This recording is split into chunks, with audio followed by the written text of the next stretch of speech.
A very good evening to one and all present here. Hope you all are doing well and staying safe during these trying times.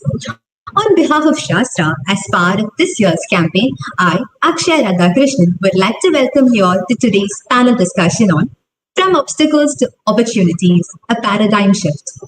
Let me quickly give you a brief overview of Shaastra. So Shaastra, as you all might be aware, is the annual student-run techno-managerial fest conducted by IIT Madras. Motivated by a strong social conscience, every year as part of Shaastra, we organize a social campaign in an attempt to give back to the society. Shastra has decided to do its bit this year through our social campaign to create a society in which women have equal opportunity to information and resources so that they can empower themselves to lead better and more successful lives. Through the campaign, we are attempting to give women across various age groups the opportunity to develop their skills and utilize them effectively to pick their preferred careers, learn about all the opportunities available to them, and build better lives. It's my great pleasure to welcome the honorable panelists to today's discussion.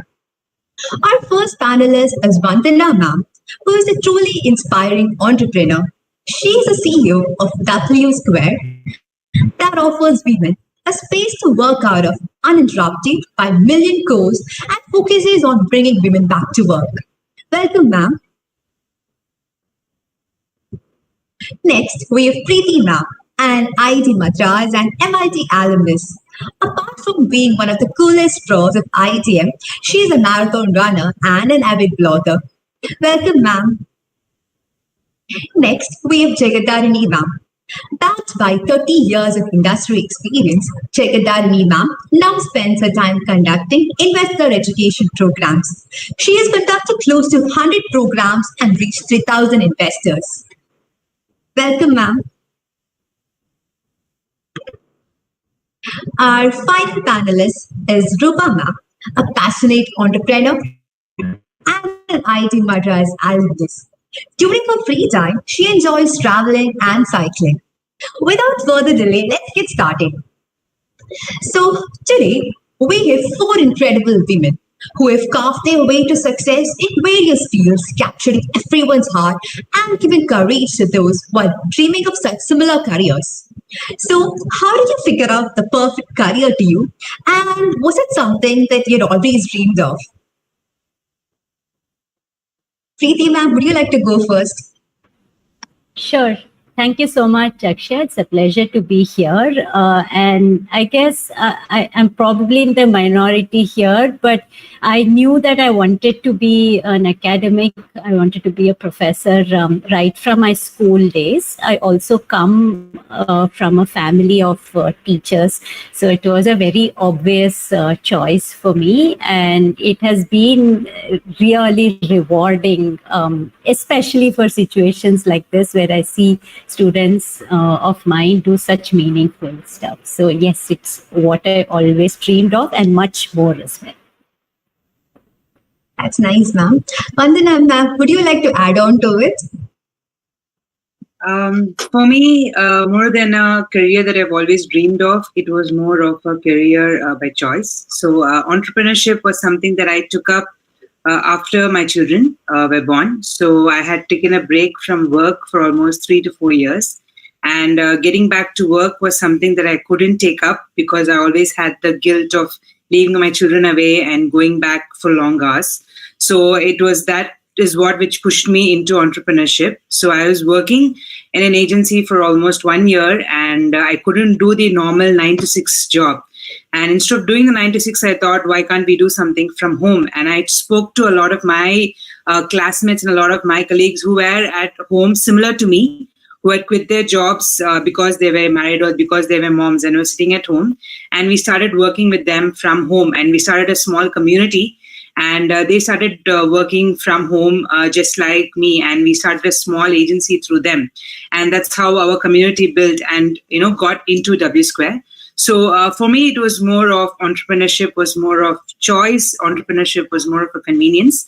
And it slowly started growing into passion because we started to realize that there were a lot of women who were like me, who wanted to do something, but everybody had this small guilt behind. Everybody wanted, a lot of women were like me, who had the same sort of thought process in mind, who wanted to, give the same type of work-life balance, who didn't know how to juggle between both, and wanted to know how they could do that.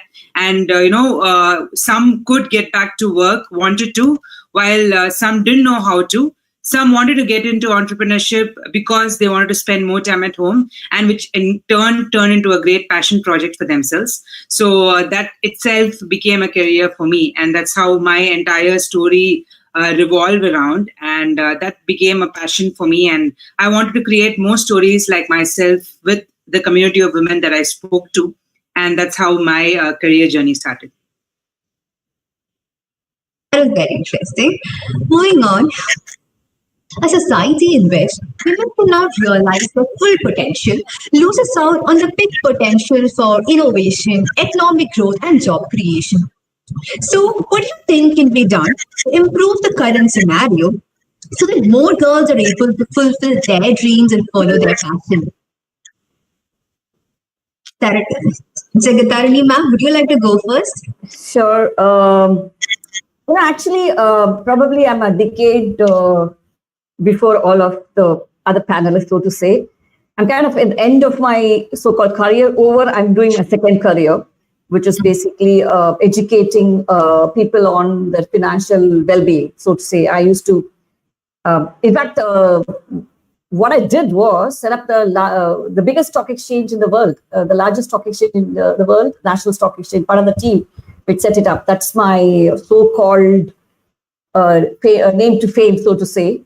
And ended my career, got into financial literacy as a passion, as a mission in life. But so why am I talking about it? If I take my generation into account, honestly, I did not see any stumble. I did not see any kind of a hurdle. This is what I felt, Talk about a time when women getting into work is optional. Now it's a necessity. That time it was optional. So I was in the twilight zone of where women didn't work, but some of them started working. So from that time to now, I didn't see any kind of a stumble, but that I could be in a field which provided a lot of opportunities and provided a lot of equality for women. Financial services industry is very pro-women. You will see the top bankers are women, and then all that kind of sort of thing. And stock exchange was full of women, And so I'm a wrong choice. I actually did not see any kind of issue, but that could be very colored with my experience. I do believe that the one thing I learned, of course, is that if you do not carry your gender along with you, if you keep that aside and you work, you assimilate yourself into the culture or to the corporate world, people treat you equally, and the opportunities are abound. If you just carry your I am a woman kind of this thing along with you, and carry that belief that you have to work towards your achievement, then it brings a stumbling block. And I saw both sides of it in my career. I saw women who wanted to be treated differently, and I saw women who did not differentiate themselves. The one who did not differentiate themselves and worked along as one of the workforce succeeded. The other set of people were typically left behind. And you guys, I don't think you have to worry about men and women. You have to worry about men, women, and artificial intelligence.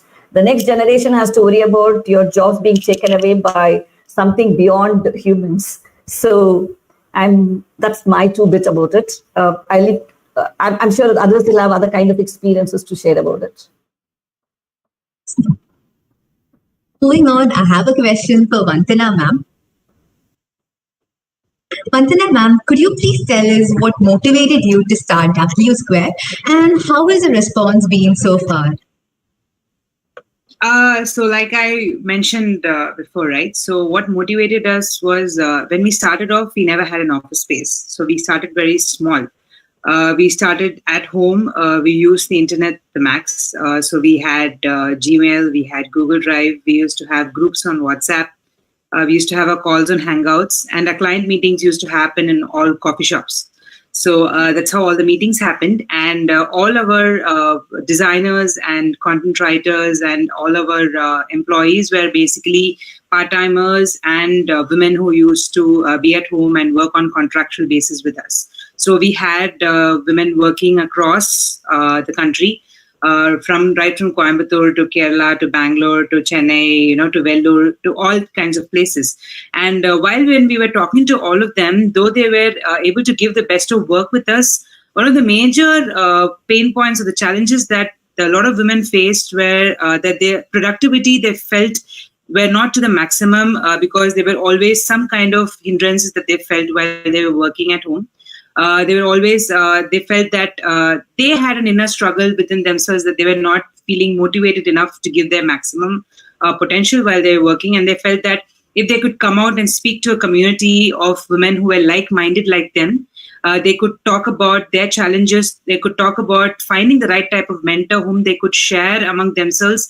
They felt they could actually build up on what they felt were their strengths as well. So this is something that I could find in a lot of women that I spoke to. And the more and more our community started increasing, we felt that we needed all of them to actually come join together and started, talking to each other more. It was just not about, being in different places. It's about all of them getting together as well. So that's when we thought, why not have all the women in a community together? And that was not something that we found everywhere, right? Especially a community of entrepreneurs. And we started this around 3 to 4 years back. And especially in Chennai, the entrepreneurial community in Chennai was just growing at that time. And for women, it was very small. So especially for women, the entrepreneurial community was mainly home-based entrepreneurs. So for women, if you see, it was typically women who were doing home-based businesses where they were looking at very small incomes like Dabbawala incomes, where they were not even looking at setting up a business. Like they were never used to even register their businesses. They used to just come, sell products, have it up in a box and then used to go back. It was not about registering the business or looking at investment, expanding the businesses, going to different cities. They never used to even think at that angle. It was just going to a couple of pop-ups, going to some exhibitions, opening it up, and that's all. What about more? There's so many other things that you can actually do with your business. And they had so much potential, but the problem was they did not have the right mentor. They did not have the right type of advisor with them. They did not have the right type of financial support with them, right? So they were different types of challenges that the women had that they did not even know about. And that's where we thought that having a community and interacting with them, having the right type of network will actually help them understand where they have these roadblocks and how they can actually, overcome them. So that's when we decided it's very important to have a women-specific community so that they can talk about challenges. Because there are some challenges. When we started, they were like, why is this only women? Why cannot be just men, right? But there are some issues that we feel only women can talk about. For example, motivation, right? Self-motivation is very, very important for women, especially when you come back from work. Because you take a 3-year break, there are so many things that you don't even know about, right? So when I came back to work after 3 years, I had no idea how to get into Facebook and start, marketing myself, about digital marketing. There's so many things I had to learn about artificial intelligence, machine learning, and so on. There's so much of upskilling that women need to do to get into that 3 years of what we have missed, because we are so much into that motherhood and so much of other things that we are learning, right? So that 3 years or 4 years that we have missed is something that only women have gone through in their life, right? That is something that we need to learn. Similarly, the inner competition that we have when we get back into work, the colleague that we working with would have actually been a senior, right? How do we get into the mental strength of dealing with that when we get back to work? These are some mental, strengths that we need to get into. These are some kind of, upskilling, learning that women need to get into, that they need to learn, that we feel that are not faced by others as well, right? There are different challenges, yes, but there are some women-specific challenges that only women can talk to each other about. There are also other different things as well. There's pay parity that women deal with. This, sexual harassment that women deal with. There are different types of things as well that only women can talk to with them. Even when we have a lot of challenges during our networking meets, we do have men coming in as well. We call them as cheerleaders who come in, and we have them men coming in and talking. But end of the day, women are very comfortable talking to women leaders, to talk to them about what are the challenges that they faced when they went up the leadership position, right? What is it they came up to and how did they overcome that, right? So that way, the mentorship that they require, we feel is very important. The networking skills that they require, what is it that they need upskilling with? What is the roadblocks that they have and how do they overcome them? Those kind of parts is what we felt that they need. And that's when we decided to start this community. And initially the response was very difficult because the concept of, a community, a co-working was very new 3-4 years back. Nobody understood what it was. But when they understood a community, starting up, entrepreneurship, how it helped them to grow their businesses, we started getting a much better response at that point of time. And now we have close to 1 lakh women entrepreneurs across India working with us right now. So that shows how much we have grown. So. That's really amazing, ma'am. We also have another successful entrepreneur on board with us today. So, Roopa, ma'am, do you think that entrepreneurship is more challenging for women than men, considering the fact that the field is currently dominated by men? Thanks, Akshaya. It's a very tricky question. I would say it is different for women than men, surely because of the ratio and nothing else. Because I think today the opportunities are open for both genders equally. In fact, if not so, at least in the space that I've been in, tech space predominantly, I think there is more awareness. Women, I mean, statistically, if you look at all the past numbers, they'll show you that investors are mostly invest in male-driven ventures. The venture capital funds are mostly going into the startups that are led by men, because I think the sheer ratio is like that. It's like if it's 95-5, then obviously most of the funding will go. But however, having said that, I do think women have to overcome a few things like what Vandhana was saying. And I find that one big thing that women need to be aware of is we are not as naturally networked as men are in an entrepreneurial space. So men hang out with men outside, like, you have more networking forums there available. Typically in the evening, you would want, more often than not, you would avoid an evening or a night get together, for example, or these events that happen in the night and things like that. So I'm, my only pitch to aspiring women entrepreneurs is to be open, completely, I would say, be gender neutral. That's very important. I don't think we should carry that. I know what Dharini was saying is like, don't carry that women hat with you. It doesn't go down very well. It's not necessary.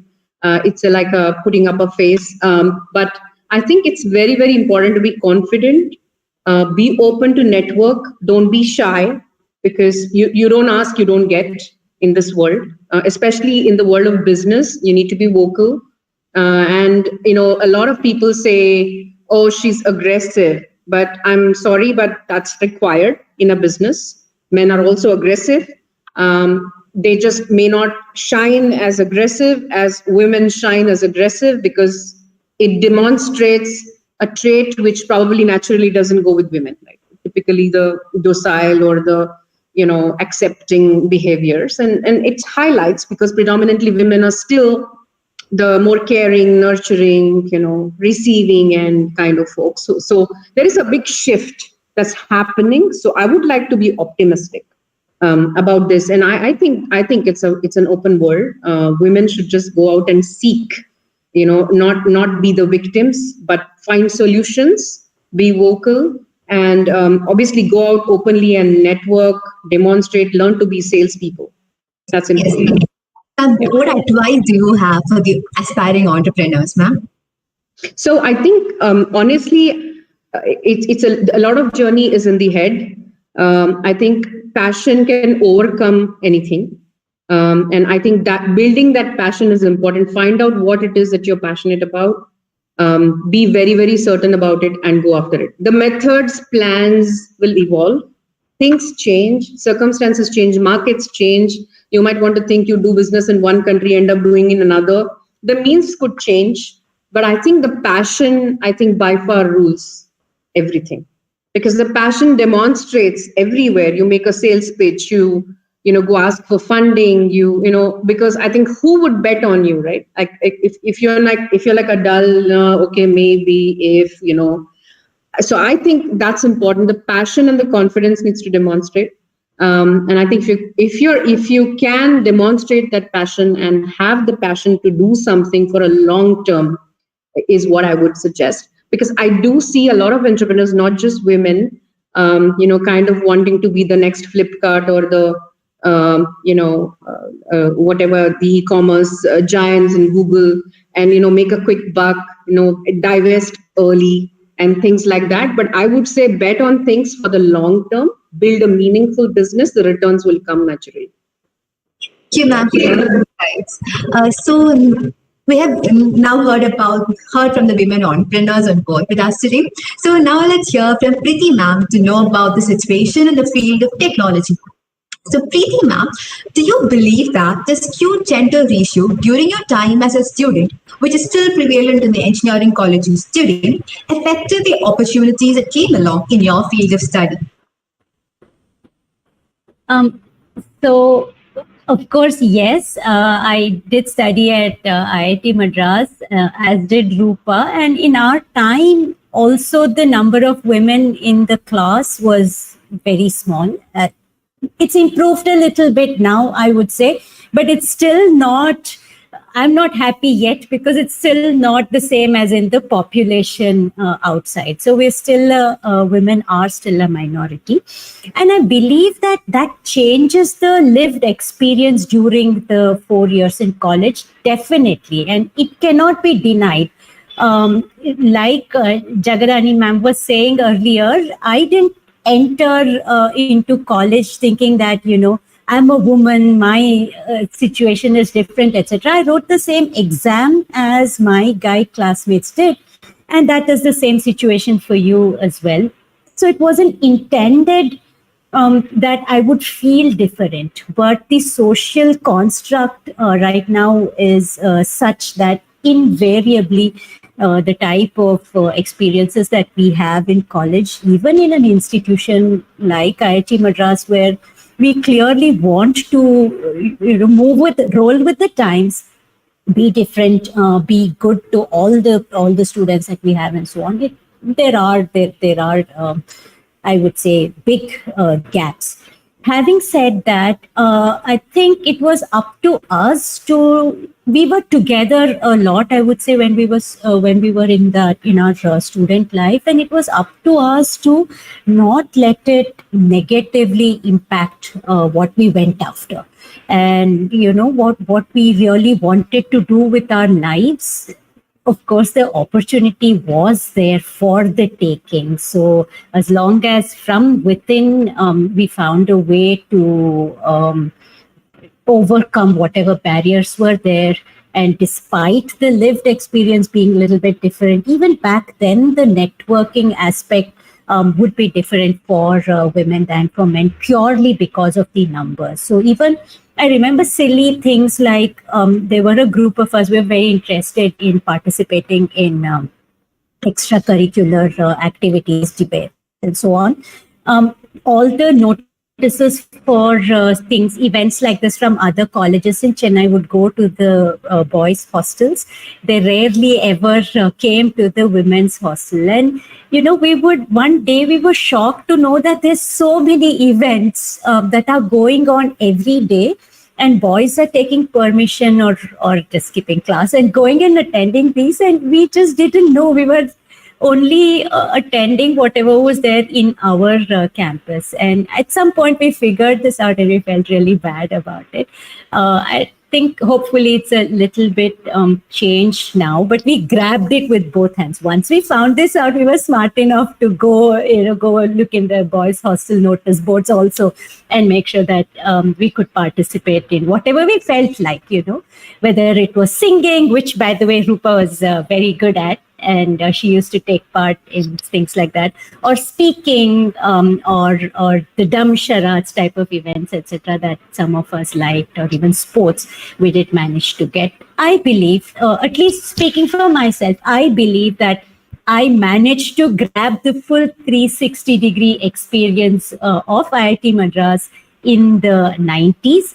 And because I had that in these years that I'm now on the other side of the fence at IIT, I do try to tell all my students that you can, I mean, it doesn't matter that you're a minority. There are enough opportunities within the campus and even outside in the city for you to grab and to make the best and go after whatever your dreams, your goals are, and carve that path that is your own unique one. Each of us has a very unique journey that we go through in our lives, and everybody's is important and I think really fun.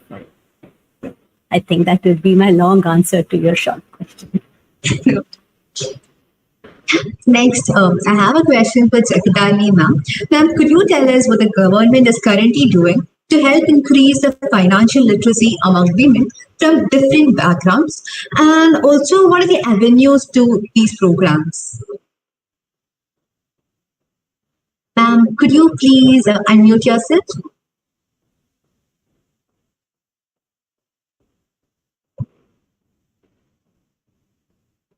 Yeah, can you hear me? Yeah, so I'm just going to take off from Preeti's. I'm going to not answer this question, but I'm going to go a little into what Preeti said. Sure, I remember a scenario. I did a consulting program for way back, I think in 2000, for a Kuwait Stock Exchange. You know, how Arab countries are, how they look at women as such. So it was a team, it was an IT department as such I had to deal with, all men, and in the traditional attire. At one point of time, when we sit down in the conference room, and I found I was the only woman, and I was really a minority, and they were all also talking in their own language, you know. And then I found that it really didn't matter for them to give me the respect. Culture which is supposed to look at women a little differently. All the men sitting in the conference room gave me the respect they would give a consultant without bringing the gender into picture. They didn't have any objection. And so, again, I bring back the point, and I actually feel the next generation should stop worrying about the gender being the thing in the room. They just have to leave the baggage behind. And yeah, but, you know, we should dress up. We should look good. I know all that is very important. But at workplace, this should not ever be a part of it, you know. And now I think the men are getting probably a little oppressed with too much of feminism. I'm sorry to say that, but I do keep seeing that.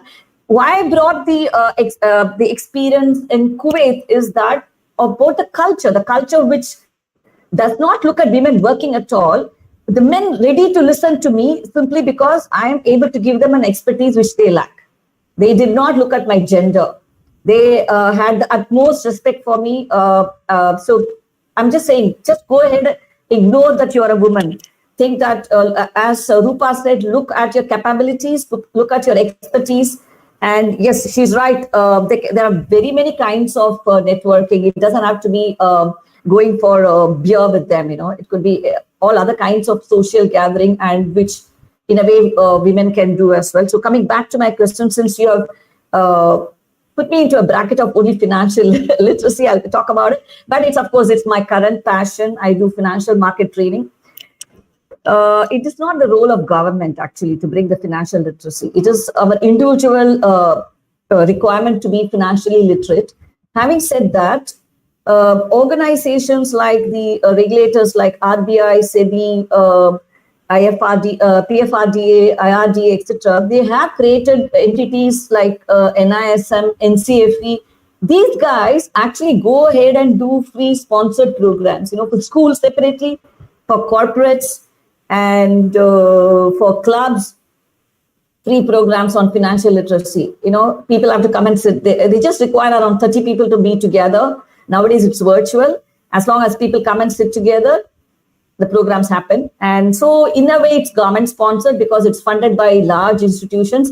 I'm not sure, Preeti, if IIT conducts financial literacy programs, you know, for students, because they're going to start earning, you know, they should understand how they should be managing their money.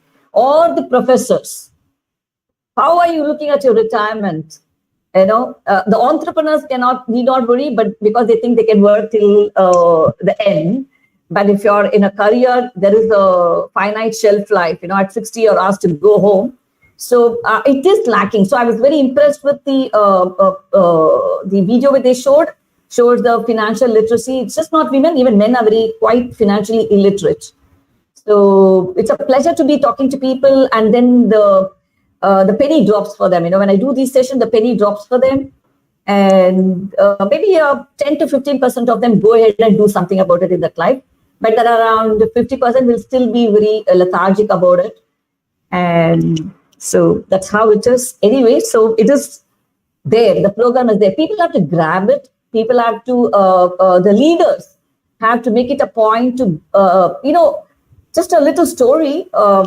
We used to live in a joint family system. The father retires. He or she expected the children to take care of them. That was their financial backing. That is gone. Now it's a nuclear family. All right. So people have to take care of their own financial well-being. So we have shifted from that generation to the next generation. So now it's a time for people to start worrying about it. If you don't plan for your retirement, we'll probably have the kind of scenarios you see in the US. Many homeless people they were big, successful people at some point of time, and suddenly they become homeless because they didn't plan for their retirement. But this is absolutely important thing, and we all are going to live long. I know I'm going to go a little faster, but I think the life expectancy is like 85 and so on and so forth. So the longer you live, you have to have more money to sustain. So. So, do you think that including financial literacy as part of the curriculum would be better so that the students are better versed in it? Okay, so my 2 bit on that. Again, organizations like NTFE has programs created around it. They go around shouting from the rooftop saying, teachers, we will teach you. You in turn, please do these programs for your students. They have certifications, they have exams. I'm not good at marketing, so I'm happy to go and do the session. Somebody has to go talk to the schools. I did try 1 or 2 schools. I didn't see them showing that interest. What is that? I don't know. I in fact talked to your classmates as well. I said, guys, get together. Let me tell you how you should manage your money. It's free for you. Sit and listen, And so I think regimentation doesn't work. It can be put in curriculum. So all of you worried about a certificate in your hand, if I pass the exam, will I get a certificate? Yes. That's what matters. People look at what is the certification I get, not what is the knowledge I gain. I think people should look at what they gain out of the program and not what they get out of the program in terms of certification. If that happens, we achieve, but I don't know. But it should happen. Yeah, that's it for me. That brings me to my next question to Vandhana ma'am. Ma'am, what according to you is the best solution to ensure that girls are motivated to pursue career options that are like other than those that are stereotypically suggested to them?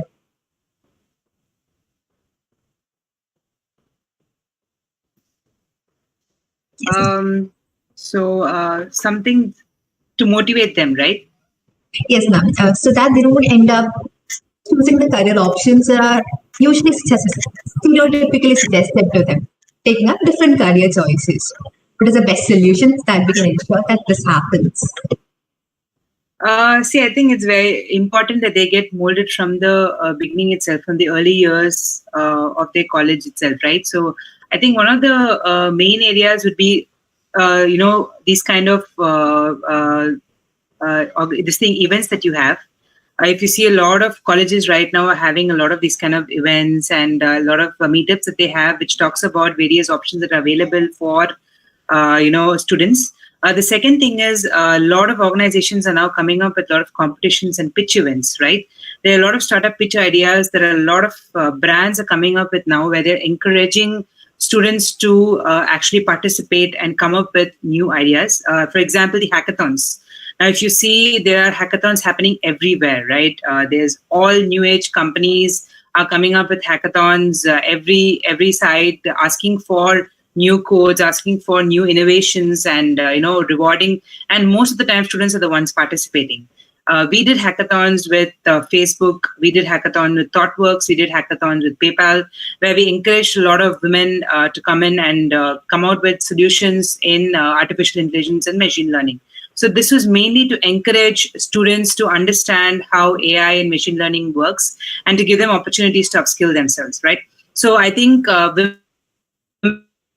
lot of students should come out and first start participating and start networking right now to understand what type of industry they're very much interested in, so that they know, what is really their passion. So when they start coming and getting into pitch, they start pitching out and going into business plan competitions. So similarly to hackathons for tech, there are also a lot of business plan and pitch ideas that are there for, a lot of marketing groups as well.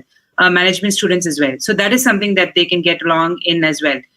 They can get into a lot of business ideas and marketing plans. So that is something basically just like how we talk about women entrepreneurs that need to go out and network. I think students also need to go out and start networking, reach out to mentors, reach out to go start networking, go and pitch to how many other places as possible so that they understand what is it that they really love and, really want to get into. That will give them an idea as to what is the career that they want to pursue instead of going it the normal way of the placement space itself. That I think would give them a good idea. Thank you, ma'am. Now let's hear from Jagadharini, ma'am, who was also the former Vice President of National Stock Exchange of India. Ma'am, what insights have you gained from your experience working in a multitude of corporate settings? Sure. So, did you personally face any difficulty on the basis of gender? I want to answer that first. The only time gender played a part was when I finished my post-graduation, and that was company secretaryship, but I never finally went into that career. I moved into financial services. But anyway, so there was an advertisement for a corporate where they have to have a company secretary. So I applied for it. The company's MD's name was Maheshwari. I was so impressed. It was way back in 1984. I said a woman MD is some great thing. Okay, so I said, this is fantastic. I'm getting a great opportunity. So I go in for the interview, and then I meet up this person. It's a guy, and I said, I am Jagadharini. Oh, you're a woman. We weren't looking for a woman. I said, what do you mean? I've applied for it. You called me out for an interview. He said, I thought you're a man. You know where the confusion was? He was a Sindhi. In Sindhis, all the men's name end with I. So he was Maheshwari. He was a male. My name is Jagadharini, which is I. He thought I was a male. That was the only reason he called me for an interview. The interview did not last for more than a second. The minute he realized I was a woman, I said, no, we are not looking for you. And I was completely pissed off. I was upset. I said, this isn't done. But believe me, that was the only experience of anything to do with gender I faced. Right after that, I worked for an entity called Karvi, and all bosses after that I had, the men and the women, mostly the men, maybe I was lucky. Absolutely people who believed in equality, believed that your capability matters, merit matters. If you work, you get more work. If you do it faster, then you'll get more work, And I was a sucker for work. I was a sucker for doing a lot of new stuff. Like I said, we set up the largest exchange from the ground up. And then we did all kinds of stuff. We set up the derivatives market the first time in India and so on and so forth. So all I would again leave the thought behind is I am not trying to for a minute say that there is no problem for women in the work environment. There will be challenges, as Vandhana talked about. Children, marriage, all that will come up. But honestly, if you go with an open mind, and if you take your what I call as all your skills, and not try to take advantage of your gender, and I'm saying that don't take advantage of your gender. Okay, so if you're a woman, you can go home at 8. Okay, grab it with both the hands. No, if you have a way to stay back and complete a project because it has a deadline, go ahead and do it, so then you will succeed. But as long as you carry the tag of I am a woman, I have to be treated differently, you're going to have a struggle. And like I said, your fight is not between men and women. Your fight is with that machines are going to take away your work. So start becoming smarter, look at opportunities which are coming your way. Also, I don't believe there is anything called career. I think all of us are earning a living, so to say, and we find different ways to do it, and we want to do it and enjoy it. So if you can enjoy your work and get paid for it, great. So that's my 2 bit on this. I'm sorry, I really can't talk feminist issues, and because I don't have the life experience. Thank you, ma'am, for those insights. Now I have a question for Roopa, ma'am. Ma'am, how difficult do you think it is for women to take up leadership roles, especially in the male-dominated industries? And why do you think it's important to increase diversity and inclusivity in the organization as a whole? Good question, Akshaya. I think why is the diversity important? I'll come to that later. But I think the inclusivity in an organization is super important. And I think it takes tremendous amount of leadership commitment to make that happen. I think a lot of weight is on the organizations to actually make the culture and ecosystem inclusive. And that means committing to certain measures in the organization to ensure that this is well circled, including the vision, policies, and enforcement of those policies and things like that. And it's more to build awareness. It's not to say discriminate or anything, but to make sure that, when you have a choice of hiring someone in a position, are you looking at enough women candidates as well?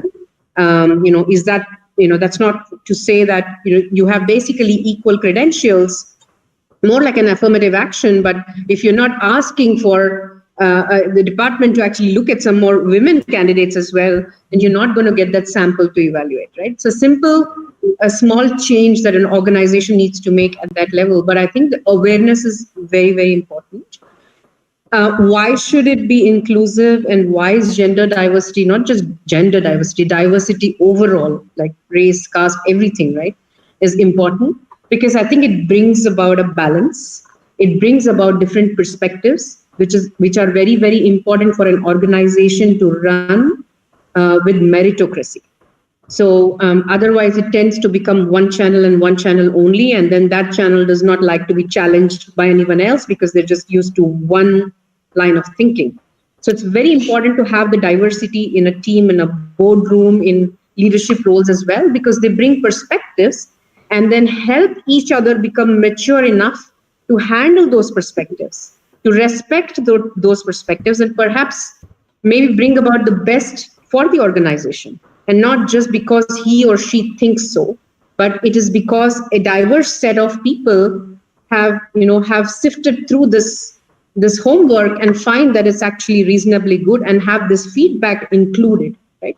So I think that's one. And if I may be just selfish as a businesswoman, from a profitability sense, there's been studies that actually women-led organizations or organizations that have a good gender diversity in the top have produced financially better results and better profitability. There are statistics. There's a Ernst & Young study that was done a few years ago.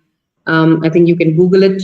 But actually, I find a lot of investors are actually paying attention to this as well. I mean, of course, the gender diversity is very important, but I think one of the big reasons, I don't know why it is so, I can't explain, but definitely the numbers make a difference. But my personal experience is I think women navigate relationships a little better than men.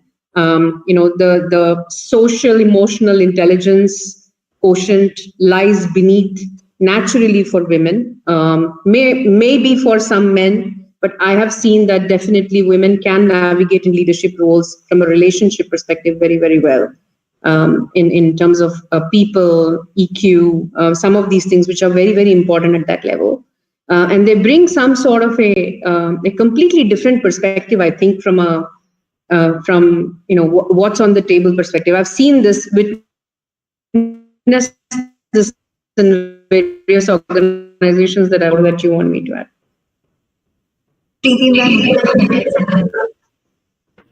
No, this has been really fantastic. Great points from everybody. I do have one slightly different viewpoint, and that is that to take up the topic of your discussion that you put in, whether a paradigm shift is necessary.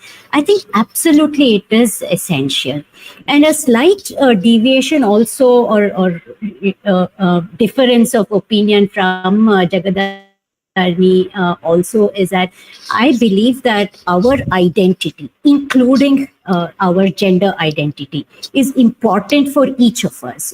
It's important for men, it's important for women, it is important for other genders as well, increasingly as we are more accepting of these differences among us. And just being able to celebrate this diversity, I think is really critical going into the future, and in every level, whether it's in schools and colleges or in the workforce, like the three lovely panelists have been talking to us about.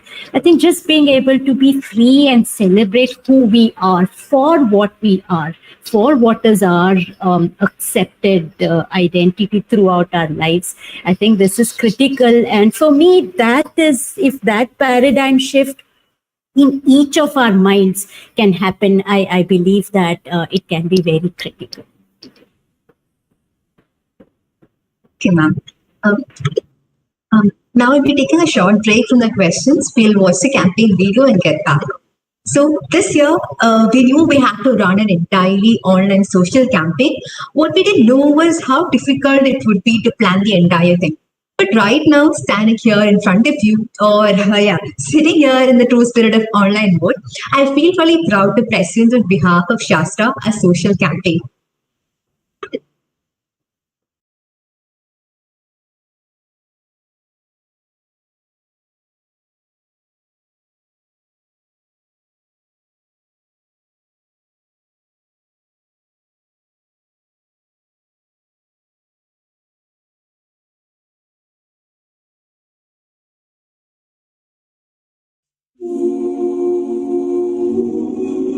A teacher. A home chef.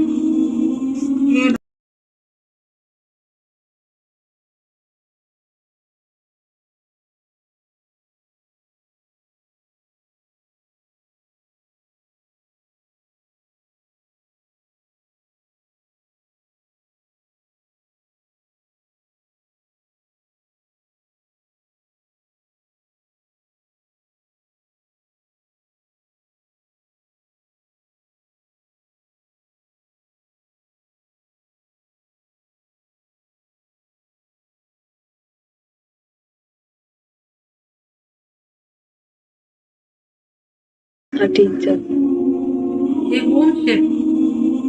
A doctor. An artist.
Thank you, ma'am. Thank you, ma'am. Thank you, ma'am. And thank you.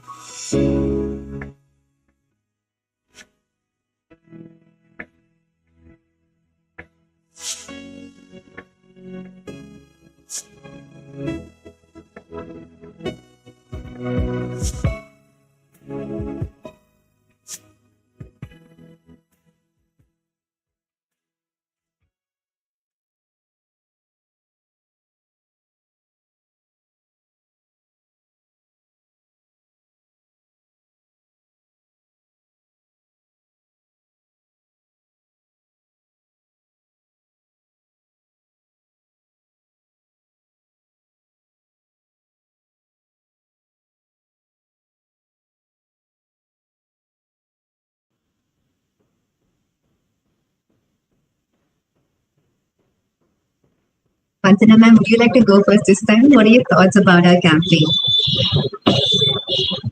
So could you please unmute yourself? Great work to the Shaastra team. Love the campaign. I can see how many women you guys have reached out to. So very good work, and glad to see you guys going even after the pandemic and reaching out to so many women and girls out there. Yes, ma'am. Now we'll be taking up some of the questions from the audience side. So we have a few questions. So the first one is, what motivated you to keep working on your dreams despite all the hurdles that came your way? Roopa ma'am, would you like to answer this?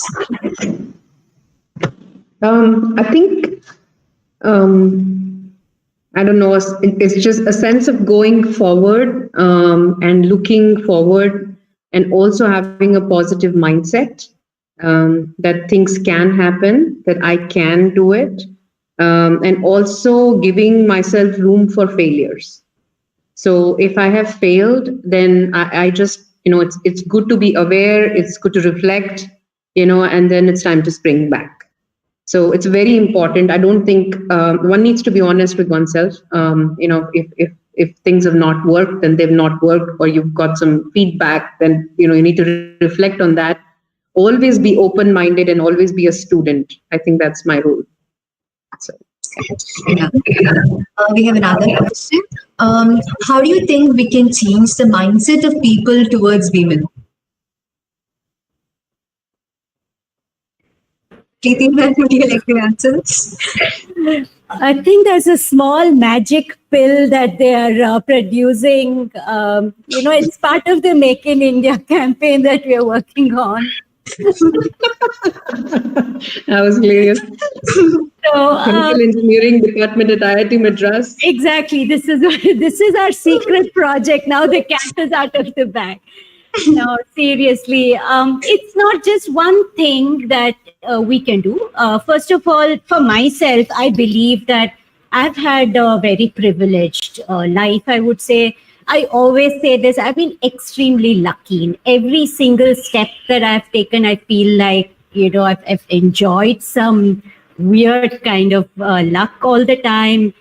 Every time I've been at a crossroad, I've managed to pick the right one pretty much, which is why I feel like it's very critical for me to do my bit to ensuring that at least little bits of this luck percolates to the next generation. We are in a mixed space. For example, Akshay, you and I are in a very mixed population. Couple of things we can do is be very vocal about who we are and what's important for us and what makes us very angry. And only marginally, Vandhana touched upon issues like sexual harassment in the workplace. Zero tolerance policy for something like that. Definitely also zero tolerance policy for casual sexism.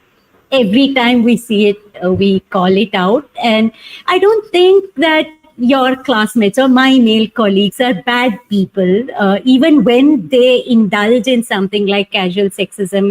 It's just that their world experience and view is slightly different, and they haven't considered this. Maybe we don't have to be super aggressive or anything, I think, but if we express our feelings, I'm sure that things will change. But meanwhile, I have my secret project I'm working on. Moving on, we have a question for Jagadharini ma'am. Ma'am, how does someone understand the difference between a woman asking for her two rights versus them trying to take advantage of any privilege just due to their gender? Okay, so I'm going to wear a slightly different hat now. Women play two roles in life. One is go out and work, another is take care of the house. That still is very archaic. I don't see too many men even now pitching in and doing the work at home. Maybe the working from home has made them work a little harder, but that gap exists, I see. So that brings a question. It's to do with the leadership whom they are reporting to, for them to be able to differentiate between what is a right which you have to give them as against what they are trying to use that women card, So I'm all for, let's say someone has just given birth to a baby, they come back to work after a couple of months. It's very important that they be back home as early as possible. And that privilege has to be given. And that's how you will be making it inclusive. In my work experience, I've had women and men in my team where women had just got married and had children. Then you have to ensure that they got the kind of work which can help them to go home in time and not make them work extra hours. That is to do with the leadership. And if leaders are being insensitive, we have a problem. So that's why I keep saying I was lucky to work for organizations where the leaders were extremely sensitive. In fact, I want to tell you a story about Biocon and MD, Kiran Mazumdar. Her company got listed at NSE. She came in and I was heading the listing team at the time. She walked in. The one thing she commented was, wow, NSE has 50, more than, NSE has so many women in all, the deputy MD was a woman again. And I was heading the listing. And so my MD said, 50% of the workforce is women. It was not made consciously. It just happened. It just happened that people were selected based on merit, and 50% of the workforce was women, and in all cadres, not just in the clerical cadre. So like I said, the deputy MD was a woman, and she became the MD, finally. So senior positions were held by women. So it's to do with the leadership. Leader has to ensure that, it should not happen that while you give the privilege to women, the men shouldn't start feeling that they are being left out.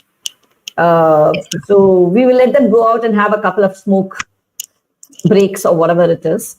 But being equal, that's why I keep talking about equal, not trying to brush aside saying that there are issues women face. And Preeti, honestly, in all forms, I've seen sexual harassment happening in different organizations at different levels.